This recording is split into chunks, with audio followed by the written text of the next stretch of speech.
Number 1 watch show on YouTube in South Florida on Wednesdays at 11:30 Pacific Standard. What time is it over there, Alina?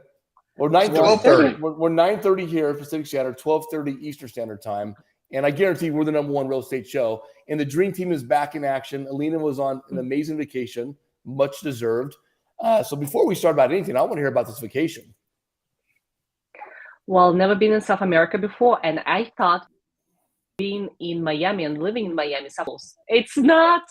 it's No, it's long, right? 9 hours flight to Buenos Aires, and then from there it's another 2 hours to fly to Bariloche. We were skiing, and we didn't even get down south. We stayed in Bariloche, which is something between in the middle of the continent, I would say. That's But first of all, I didn't know where you were. I didn't realize you were in South America. I thought you were somewhere in Europe. I had no clue. All I know is you were in the snow skiing in the middle of summer. And how is that possible? I thought as you go to South America, it gets hotter. I mean, that's how ignorant I am of this stuff. It's all their seasons are exactly the opposite, right? It's opposite. Our summer is their winter. Everything is up. That's right. Yeah. And you're right. Okay. They had a winter break for school, which I didn't know when I came. It was the mountain was full of kids, and it's so weird and different. When you think, okay, there's a winter break for the kids, so it's not a long break. It's only 2 weeks break, and it's everything is upside down. But they walk straight; they're not upside down. Well, so how was the skiing in comparison to any other place you've been in North America? Well, all I can say, we blessed. God bless America. God bless the United States. I had a great time, but we are so spoiled with such a beautiful resorts as Colorado, Park City, in Utah. We have an amazing resorts, really big. The mountain was great there. It's 10 times smaller than Vail, let's say. Oh, wow. And, okay. It's much smaller. We are lucky with the snow. It was a little bit icy, but people that live there that said it's a little bit unusual to have such warm weather and some days rain instead of snow. But we got the best out of it. And for me, it's such a unique experience because I have and I know a lot of Indians that live in Miami, but I never had a chance before to be in this country and get really integrated in and everything is about soccer. You think that, Messi, everything. You land into Buenos Aires, and when you land to Miami, you can see swimming pool here, a tennis court there. It was already kind of getting late, and you can see light up soccer fields, little one, bigger one, little, and it's everywhere. It's amazing. Everything you landing and you see airplanes with Messi on it, like with a picture with a face of Messi on a plane. Yeah, it's amazing. And it's just everything. It's a culture. It's a religion. It's everything. Like soccer there is everything. And it was very unique. And I guess for them now, a country and the city that got Messi. That took him in. Yes, that's right. That's everything. Right. Yeah. So it's very, very interesting experience. Yeah. So what threw me off is because a lot of people are snowbirds, leave the snow to come to Miami. You left the warmth and comfort of Miami to go to the snow. So you reversed it. When I've been living in Miami for 13 years. It's really enjoyable to have and see snow sometimes. I agree. Like we're having our rainy season right now. That's the only thing that we don't have. The only thing that we don't have in Miami. We don't have snow and we don't have mountains. Everything else we have.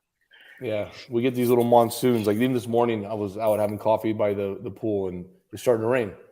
And again, it's weird when it comes because it's hotter than heck outside, but it starts to rain.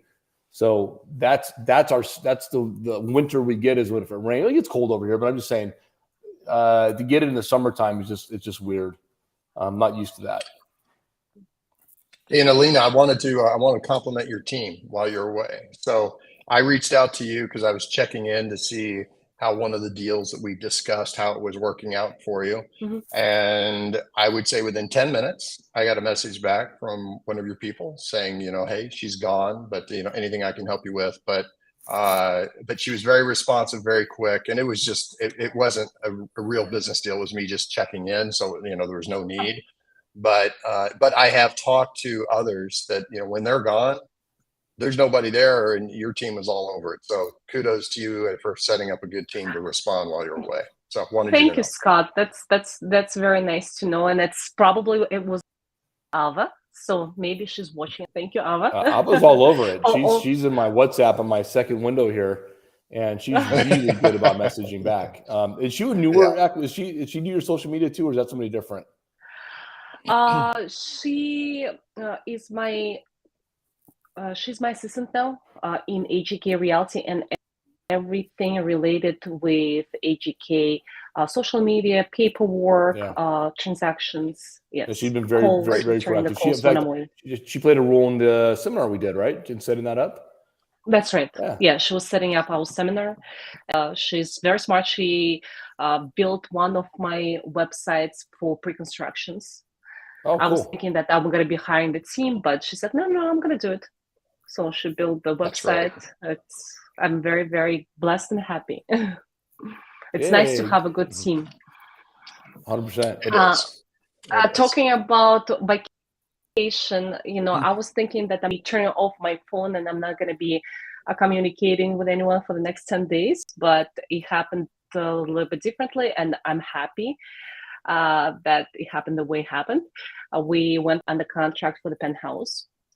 Fantastic! Awesome! Congrats. Sorry, you're not on a team because it's a cash deal, but it's really exciting because the market is very strange based on raise of the interest rate. It's very uncertain, even though that I have a very strong position about the real estate based on a lot of facts, including extremely low interest rates that were secured. We talked about that before, and historically low inventory despite high interest rates. So, but people still not sure. They don't know. They're afraid of the high interest rates. So now cash is the king, and if you have cash, you can negotiate a good deal. I'm not going to be giving the details yet, but once we close, I'm going to give all the numbers. Awesome. Great. Do you know, is this somebody that's going to buy it and keep it themselves, or are they going to buy it and flip it out?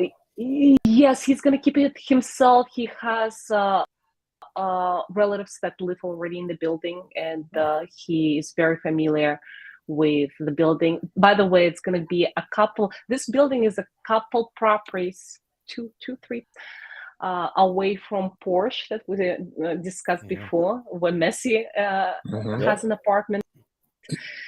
And he's probably going to be living at the property. He already has a couple properties, including a single family house in Miami. But that one is going to be oceanfront. Yeah, it's going to be beautiful. Can't wait to see when it's done. Yeah, me too, because Alina, it's going to be spectacular. Okay. That's awesome. Yeah, I mean, and so many options. And, you mentioned one thing, and it just got me thinking about a deal that we're putting together, which is, a lot of people are in a similar circumstance in terms of when they take a look at properties right now, they take a look at the interest rate, and the interest rate kind of scares them. They don't want to do a deal right now. And we have a buyer that is looking to get into a property, and they did not like the rates. And then we showed them how either 3-2-1 buy down or a 2-1 buy down works. And in this particular market, they can get the seller to finance it. So it was interesting just seeing, how they reacted to the fact that, instead of paying, let's say 7% year one, they're paying 5%. and then they're paying 6 in the second year, and then by the third year they plan on refinancing anyway. So that's what we see more and more people at least asking about. I mean, it's kind of funny the way the numbers work out. I mean, it is a good program for the right people for the right reason. But in effect, somebody is paying the true interest rate. Can you give us more about this program? So just to refresh my memory and memory of people that watch us. Sure. So let's say hypothetically your payment was going to be let's say $1,000 at a month at the current interest rate. Then your seller could pay the difference, and that would allow you to pay $800 a month in year one and $900 a month in year two, and then $1,000 a month go back to market in year three. So they're basically pre-funding the discount of your payment, right? And so it goes into escrow. And the nice thing about it is if you're the buyer coming into that property, that money's sitting in escrow. So if for some reason you decided to sell the home after 1 year, let's say, then whatever money is left over in escrow goes to that original buyer, and then they can use that money towards the new property. But it's a great way for people. So let's say a seller doesn't want to lower the price, and they may have many reasons they don't want to lower the price, but they're willing to put money towards closing. They can have a huge impact on the buyer's monthly payment, which impacts their debt to income ratio. The other thing that it's really helpful for is if you have somebody that's moving from rental properties into a purchase of a new home, the first couple of years, oftentimes it's a big strain for the buyer because the same money buys less house.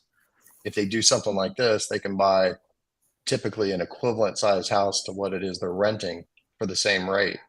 And then if you take into account the typical rental rate increase over a couple of years, it levels out, and then they end up paying what they would have paid in rent, but they own a home. So it's a pretty cool program. Ted, did I miss anything on that might be helpful in terms of explaining how it works? No, I think you did a phenomenal job explaining it. I guess the other two caveats I'd say is you can get it as a lender credit. There are some lenders that will allow the buyer themselves to do it. So at first it was just a lender credit.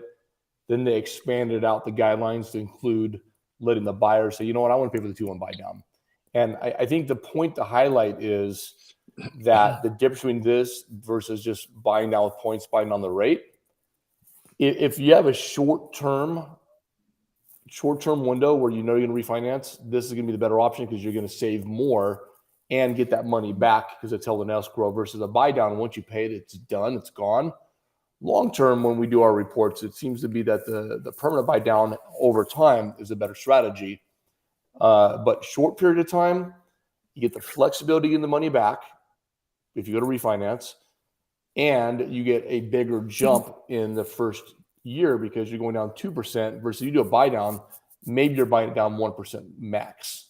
So I like the flexibility with it, and I like to, and I'd say from a strategy standpoint, Alina, we're always going to try to get the seller to do this instead of lower the price, because lowering the price on a loan has less of an impact versus then paying the closing cost or buying down the rate or doing a 2-1 buy down.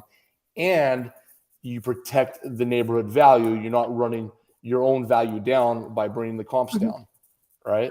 So what is the benefit of the seller? I understand the benefit of the buyer.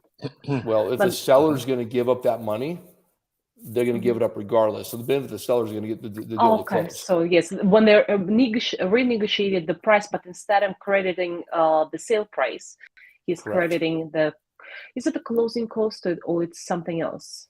Well, they can put it towards closing cost or this. So it's a seller credit is the way it comes through.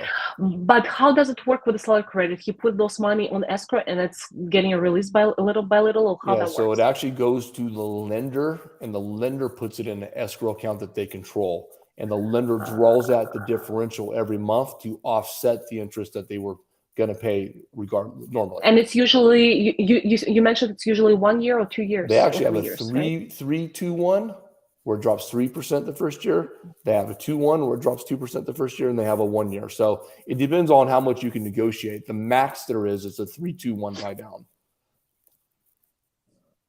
So it's going to be interesting to see. Maybe you have an article on it, because I'm a visual person. I mean, I can process information through sure, I understand. through audio.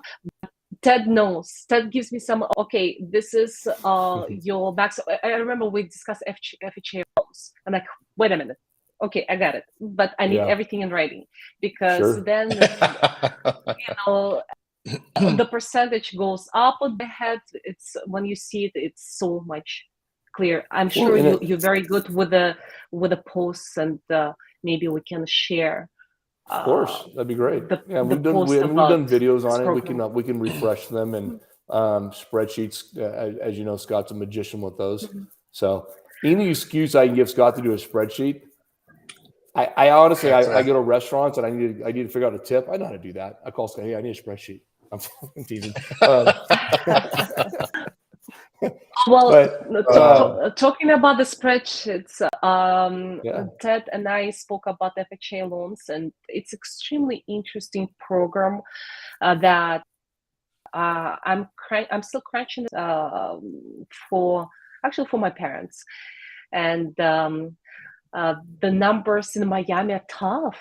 It's tough because the prices, and it's still great for people that paying rental, because I can get you in the number that you have to pay out of the pocket, more or less the same amount that you're going to be paying for your rent. And then the rest will be compensated. And the rest will be compensated by other units when you buy triplex or fourplex. Or another idea that I can share you with, since the rental in Miami went up almost double in some of the areas, a lot of people cannot afford renting the whole property anymore. What they do, they're renting rooms. And let's say, for instance, if you buy a property with FHA loan, it's a little bit not my piece of pie, but I would like to share with you. It's the properties that below $600,000. It's a single family house. So the qualified number is 575. You said, what I remember, 575 or 580. Let's call it 575. What's interesting about that, Alina? We can actually go lower, but then they have to raise the down payment up to 10%. But I think we go down. Scott, was that 540 in that last one that we talked to? I think it was 545. No, we have another one that will go to 540, but then you got to put the 10%. At 580, it's 3.5% down. If they go below that, then you still qualify. Let's call it 80 with 3.5% down. And let's say you're finding a property that is 3-bathroom in okay neighborhood. It's not going to be Coral Gables. It's not going to be Coconut Grove, and it's not going to be Bal Harbor, but still, it's going to be a nice, decent, good neighborhood. You're renting 2 other rooms for $1,300 each, and if I need 4-bedroom property, you are left with 2-bedroom property for yourself. But then $2,600 that you receive from your tenants. $1,300 for, right? It's $2,600 that goes toward paying your interest rate, your insurance, and everything else. It's a big help in today's very strange market where first buyers think they cannot afford buying a property. This is a much better option that keep renting it, because the more you rent, from my experience, and I see my friends, they were renting 10 years ago and they're still renting, and they said, oh my God, I wish I bought the property 10 years. Now I definitely cannot afford it. And the more you wait, more you think it's getting more and more far away from you. So think about it. It's not difficult to rent rooms. There are a lot of students, a lot of nurses that come and they need a property. They're single people. They don't party. Students as well. They're not going to be inviting friends to the room. It's a room. It's a room with the Right. Or you have a fun party house. That's okay too. But Lena, what you're referring to, and you bring up an excellent strategy. And it's not going to be multifamily. It's going to be a single family house, because with a multifamily, it's going to be extremely difficult for you to find a property under $600,000. Yeah, but what you're referring to, the cool kids call this house hacking. So if we go to TikTok, we're going to call this house hacking. We're going to do videos on TikTok, okay? And what I love about this is, man, when my son goes to college, I am going to do the exact same plan. I'm going to buy, because think about what it takes: a down payment on a house, down payment, first, last, security deposit. It's almost 3.5%. So you're putting this money up regardless. So let's say you help your kid get into a house, FHA loan, 3.5% down. And maybe he pays you back over time. Maybe that's your gift. However you want to run your family, whatever, it doesn't matter. The point is, you bring these tenants in, now they're paying the mortgage. You just almost, yes. I correct the numbers in Miami. They can't really pay your mortgage fully, but because how many rooms you have, but you're paying a rent. I'm saying with your rent that you're going to pay anyways, you bring in that extra help, but you own that home. You actually own it. And you could then eventually, after a year, you're allowed to move out. The requirement on these loans, you're primary resident for a year. Maybe move another tenant in, and now you've got a house that gets known to the college as a rental place for students to live. And or maybe it's what are those businesses when you seed the business, Scott? And you bring a house. For example, we incubator. You could have an incubator of these small businesses, and they come in and people are incubating for their businesses, and they run out of their house and they work as a team, like in tech. There's all sorts of things you can do. But and for a kid, it's a great way for them to get a little bit of work experience, because they can be your rental manager on the property, right? So let's say you get a 5-bedroom near college, you can stack. I know when my daughter first went to school, it was 2 girls per room. That's what they did to bring their costs down, right? And you could generate quite a bit of revenue. And then if they move to a second house after a year, right, they can do the same thing all over again and manage the first property. And before you know it, they've got a little portfolio by the time they're graduating as a senior. Oh man, can you imagine? And oh my God, it's the time they're 30, so we should 20, we should, and it's doubled in value in 10 years. Go ahead, Scott. We should run a scenario next to a college, and we should do this and just put through the numbers ourselves and see how they pan out. And my daughter was at San Diego State. She just graduated, so too late for her. But we could, that is a college that that housing is really, there's a shortage of it. And I bet that's a program that could work there. And also we can do it for college students, and we can do it for a big shortage of the places where people can live next to the hospitals, at least here. And people come, so very often people, I don't know it works because I'm not from the medical industry, but I get so many contacts from nurses saying, I have a contract in Miami I have to be in Miami for 5 months. They cannot rent for 1 year. They can't. But there's 5 years of a person that is very reliable. She has around $100,000 income. So you definitely know, because that's how much nurses make. And she's going to be working. She's not going to be, nurses have no time and energy on anything else. That's I know for a fact. So she's going to be working. That's right. She's not going to be, partying, destroying your house.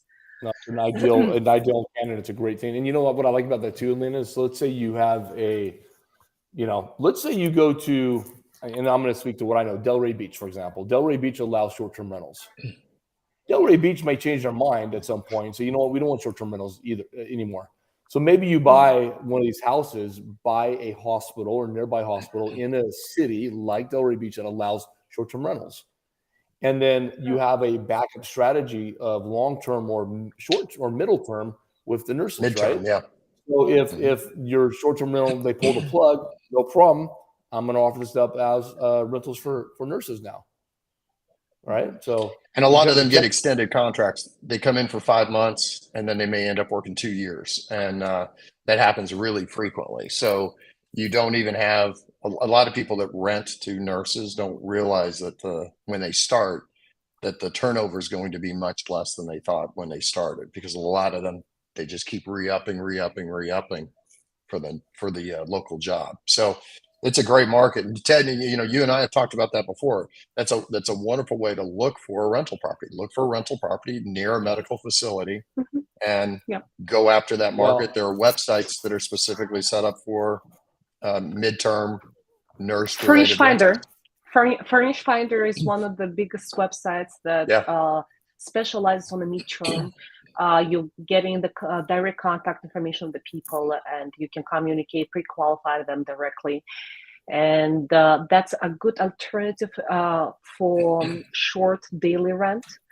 I've been in vacation rental for 13 years, and I can say with a big confidence that yes, it is much higher numbers, but sometimes, especially when you look into a less expensive property, sometimes maybe it doesn't worth it, because if you don't have the portfolio, the management time that it will take to manage one property for daily rent, for check-in, check-outs, sometimes money-wise doesn't worth.